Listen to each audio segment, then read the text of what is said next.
Assalamualaikum warahmatullahi wabarakatuh. Di sini saya akan menerangkan resume yang telah saya buat tentang pengenalan UX Design dan UX Laws. Sebelumnya saya akan memperkenalkan diri terlebih dahulu. Di sini ada nama saya Muhammad Subhan, NRP 3120 atau NRP1 dari kelas 2 D3 Teknik Informatika A dengan dosen pengampu Bu Desi Intan Permatasari. Oke, baik. Lanjut. Nah, untuk resume ini ada beberapa pokok bahasan. Yang pertama ada pengenalan UX Design, UX vs UI, front end developer versus UX designer, kemudian layer-layer dalam UX element, UX laws dalam skeleton, dan yang terakhir ada tips-tips untuk UX designer. Oke, yang pertama pengenalan UX design. Kenapa harus mempelajari UX design? Nah, ini ada perbandingan gambar. Ini juga ada. Jawabannya adalah ini.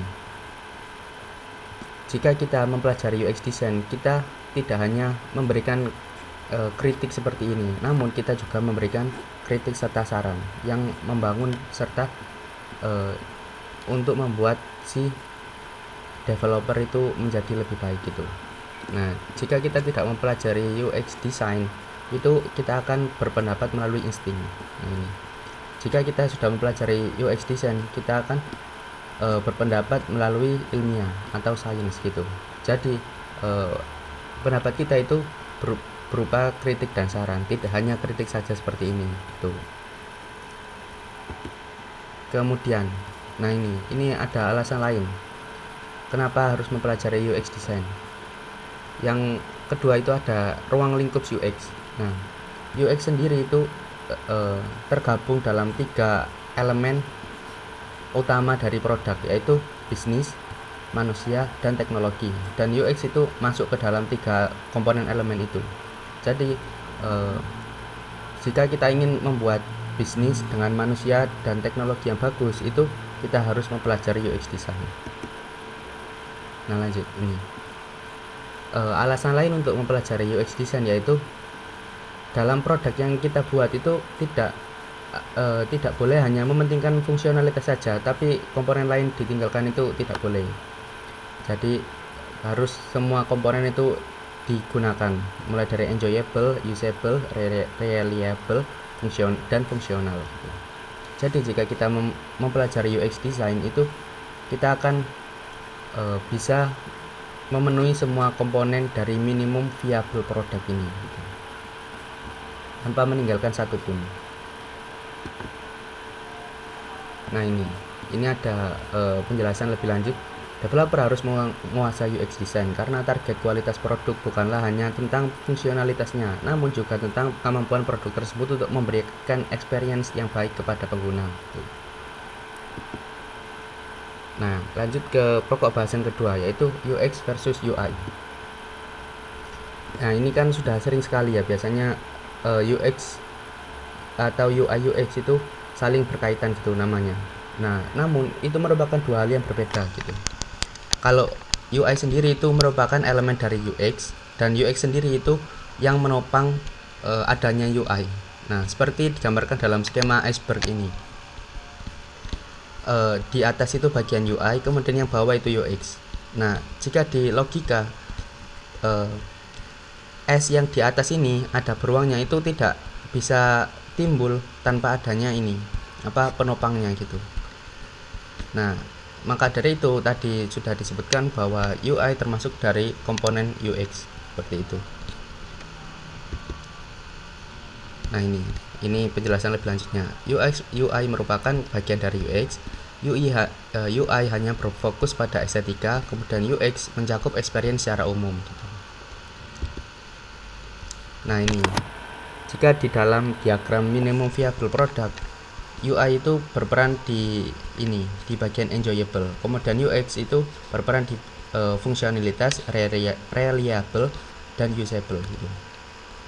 Jadi UI itu memberikan kenyamanan secara langsung kepada pengguna. Kalau UX itu menopang dari kenyamanan tersebut gitu, sumber dari agar produk itu bisa dinikmati oleh pengguna, seperti itu.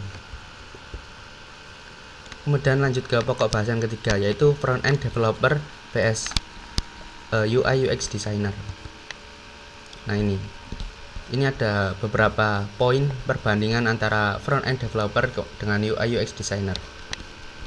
Jika front end developer itu pekerjaannya itu scripting, memprogram, kemudian membuat pola arsitektural, kemudian computational thinking version, kemudian control system, Git, responsive dan mobile design, testing atau debugging browser, developer tools. Kemudian harus clean code juga karena bekerja dalam tim gitu, jadi biar codingnya itu bisa digunakan lagi lebih mudah dengan orang lain gitu.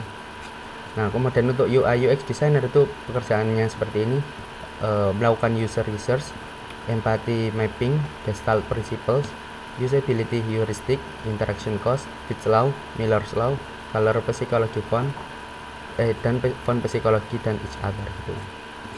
Nah, seperti yang kita ketahui, front end developer itu kan produknya itu sebuah web yang bisa berjalan gitu ya. Nah, kalau UI UX designer itu produknya apa sih? Tuh. Nah, ini ada flow produk dari UI UX designer. Yang pertama itu sketch. Sketch itu sebuah gambaran konsep dari produknya. Kemudian ada wireframe. Wireframe itu memfikskan kembali dari gambaran konsep itu.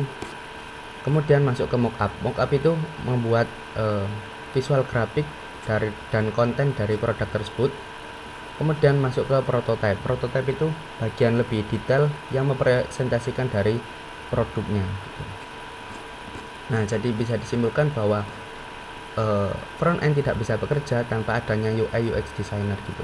Karena front end itu mengimplementasikan dari desain hasil UI UX designer, seperti itu. Kemudian lanjut masuk ke pokok bahasan keempat, yaitu ada layer-layer dalam UX elements. Nah, layer-layer dalam UX element itu ada 5. Yang pertama, mulai dari sebelah kiri bacanya ini. Ada strategi, scope, struktur, skeleton, dan surface. Untuk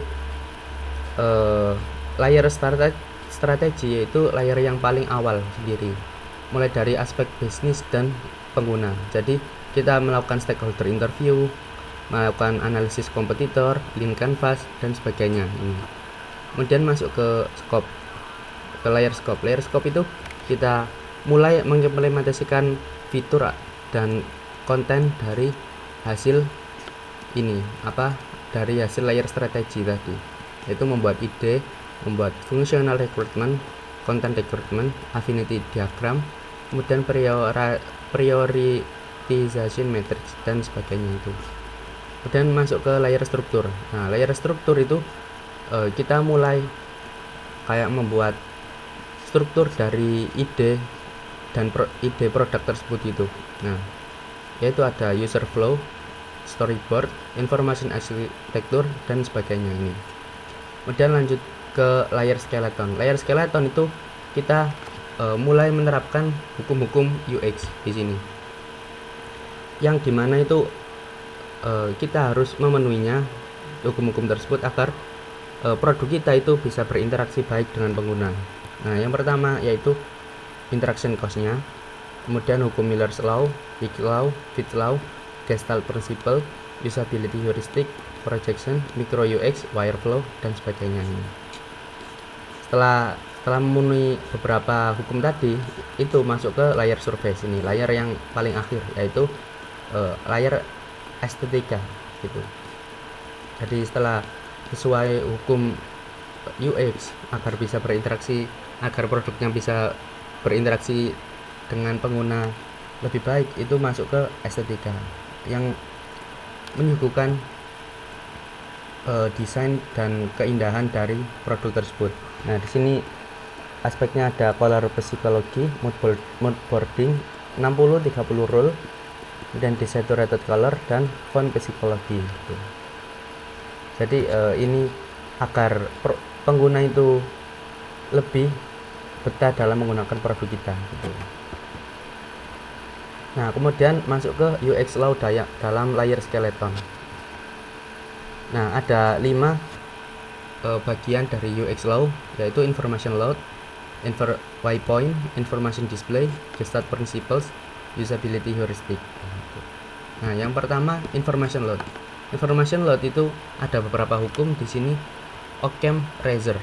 Nah, Occam Razor yaitu hukum yang menyatakan ketika dihadapkan dengan dua produk yang sama dan serupa, user akan cenderung memilih produk yang paling sederhana gitu. Itu bunyi dari hukum Occam Razor. Kemudian hukum dari Hicks Law itu menyebutkan bahwa waktu yang dibutuhkan untuk membuat keputusan akan meningkat sesuai dengan jumlah dan kompleksitas pilihan gitu. Jadi jika opsi yang ada pada produk itu lebih banyak, maka akan membutuhkan lebih banyak waktu gitu untuk membuat keputusan. Kemudian masuk ke Miller's Law. Nah, Miller's Law itu hukum yang menyatakan bahwa rata-rata manusia hanya dapat mengingat sejumlah 7 hingga 2 plus atau kurang lebih 2 item dalam ingatan jangka pendeknya gitu. Nah, jadi di dalam produk kita itu maksimal itu hanya mungkin 9 baris gitu, kurang lebihnya 9 baris atau 9 kolom gitu. Jika terlalu banyak itu pengguna akan kebingungan dalam memilih menu pada produk kita gitu. Kemudian ada hukum yang selanjutnya dari information load, yaitu Tesler Law. Di Tesler Law ini menyebutkan bahwa terdapat beberapa sistem tertentu yang kompleksitasnya memang tidak dapat disimplifikasi gitu. Nah, ini penjelasannya itu kadang sebuah produknya itu kecil, kemudian usernya tidak suka, dan jika produknya banyak usernya suka gitu. Jadi kompleksitas tertentu yang memang tidak dapat disimplifikasi gitu. Kemudian masuk ke UX law kedua, yaitu bagian waypoint. Dalam waypoint ini terdapat 5 hukum. Yang pertama ada Jacobs Law, yaitu menyatakan user cenderung lebih menyukai produk yang bekerja seperti produk-produk yang pernah mereka gunakan sebelumnya gitu. Kemudian untuk Fitts Law, yaitu menyebutkan bahwa waktu yang dibutuhkan untuk berpindah dan mencapai suatu target dalam layar dipengaruhi oleh jarak dan ukuran dari target tersebut. Untuk itu, setiap UI elemen yang memiliki hierarki yang tinggi harus diberikan ukuran yang besar atau didekatkan dengan titik pusat interaksi. Tuh. Kemudian hukum von Restorff effect, yaitu ketika ada beberapa objek yang hampir serupa, objek yang paling berbeda akan menjadi yang paling mudah diingat. Kemudian Zeigarnik Effect menyebutkan bahwa user lebih mengingat task yang belum diselesaikan daripada task yang sudah diselesaikan gitu. Kemudian Serial Position Effect ya, menyebutkan bahwa user cenderung lebih mudah mengingat item pertama dan terakhir dari serangkaian elemen UI dibandingkan item yang berada di tengah gitu. Selanjutnya masuk ke bagian Information Display. Nah, di sini ada 2 hukum. Yang pertama, Goal Gradient Effect, yang menyatakan bahwa semakin dekat user dengan suatu goal, maka semakin bersemangat pula ia untuk mencapainya gitu. Nah, biasanya ini terdapat pada game gitu, atau aplikasi e-learning gitu. Kemudian ada Parkinson Law, yang menyatakan bahwa user akan cenderung untuk menunda sebuah progres pada saat dia merasa lebih banyak waktu merasa lebih banyak waktu. Untuk itu, membagi suatu aktivitas menjadi grup-grup sangat penting agar user tetap produktif gitu. Kemudian lanjut UX bagian Gestalt Principle. Gestalt Principle itu maksudnya prinsip atau hukum persepsi manusia yang menggambarkan bagaimana manusia mengkelompokkan elemen yang serupa, mengenali pola, dan menyederhanakan gambar yang kompleks ketika mempersepsikan suatu objek. Tuh. Nah, untuk Gestalt Principle itu ada 6. Yang pertama, proximity, di mana elemen yang saling berdekatan satu sama lain akan dikelompokkan. Setelah itu ada closure yaitu the human brain ignores gaps and tries to understand the bigger context. Nah, otak manusia itu akan mengabaikan dan mencoba untuk memahami konteks yang lebih besar gitu. Similarity yaitu elemen yang terlihat sama akan digrupkan untuk common region itu seperti ini pola, dan continuity yaitu elemen yang di list itu di dalam line atau garis atau kurva yang di grup. Kemudian figure and ground yaitu otak manusia itu akan merekam jika sesuatu ada di depan ataupun di belakang gitu. Kemudian simetri yaitu sebuah elemen yang memberikan otak manusia itu merasa semuanya itu tertata dengan rapi gitu. Untuk common thread yaitu elemen dimana yang memindahkan direksi yang sama kepada grup itu.